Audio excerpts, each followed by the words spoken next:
Australia టూర్లో భారత్ 5 టీ20ల సిరీస్లో భాగంగా లాస్ట్ టీ20 బ్రిస్బేన్లో ఈరోజు జరిగింది. వర్షం కారణంగా రద్దయింది. భారత్ ఇంతకుముందు 3-4 టీ20లు గెలిచింది. దానివలన భారత్ సిరీస్ కైవసం చేసుకుంది. మొదట బ్యాటింగ్ చేసిన ఆస్ట్రేలియా భారత్ బ్యాటింగ్ అప్పగించింది. ఓపెనర్లు అభిషేక్ శర్మ, శుభ్మన్ గిల్ ధాటిగా ఇన్నింగ్స్ ప్రారంభించడంతో 4.5 ఓవర్లలో 52 పరుగులు చేసింది. టీ20లో అభిషేక్ శర్మ 1000 పరుగులు పూర్తి చేసుకున్నాడు. వర్షం కారణంగా మ్యాచ్ను నిలిపివేశారు. తర్వాత వర్షం తగ్గకపోవడంతో మ్యాచ్ను రద్దు చేశారు. దీంతో భారత్ 2-1 ఆధిక్యంతో సిరీస్ కైవసం చేసుకుంది.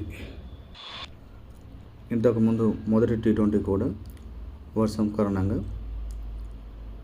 రద్దయింది. తర్వాత చివరిదైన టీ20 కూడా వర్షం వలన రద్దు కావడంతో ఆస్ట్రేలియా సిరీస్పై నీళ్లు చల్లినట్టు అయింది. దీంతో భారత్ సిరీస్ గెలుచుకుంది.